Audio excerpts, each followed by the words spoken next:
चालाक लोमड़ी और मूर्ख कौवा की कहानी बहुत समय पहले की बात है। एक घना जंगल था जहाँ कई तरह के जानवर रहते थे। उनमें से एक चालाक लोमड़ी थी जिसे अपनी चतुराई और चालाकी के लिए जंगल में जाना जाता था। दूसरी ओर एक कौवा भी था जो पेड़ों पर बैठकर जंगल का नजारा लिया करता और अपना भोजन खोजता रहता था। हालांकि कौवा उतना चालाक नहीं था जितना कि लोमड़ी।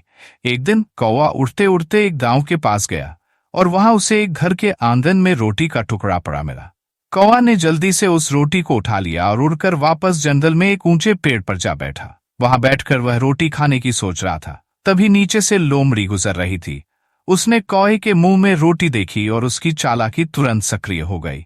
लोमड़ी ने सोचा, अगर मैं इस कौवे से रोटी ले लूं तो मेरा पेट भर जाएगा, लेकिन ये रोटी तो कौवा मुझे यूं ही नहीं देगा। मुझे इसे बेवकूफ बनाना पड़ेगा।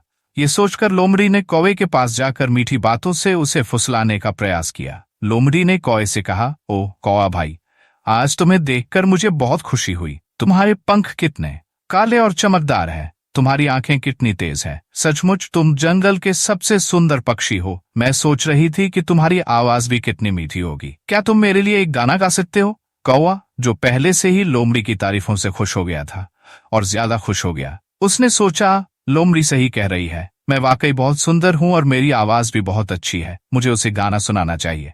यह सोचकर कौवा गाना गाने के लिए जैसे ही मुंह खोला, उसके मुंह से रोटी का टुकड़ा नीचे गिर गया। लोमड़ी ने तुरंत छलांग लगाई और रोटी को उठा लिया। फिर वह हंसते हुए बोली, खाली आवाज, अब यह रोटी मेरी है। इतना कहकर लोमड़ी रोटी लेकर वहां से चली गई। कौवा बस उसे देखता रह गया। वह अब समझ गया था कि लोमड़ी ने उसे बेवकूफ बना दिया है।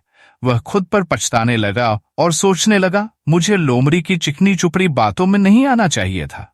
कहानी से शिक्षा, चापलूसों की बातों में आकर कभी अपनी बुद्धि और विवेक को नहीं खोना चाहिए।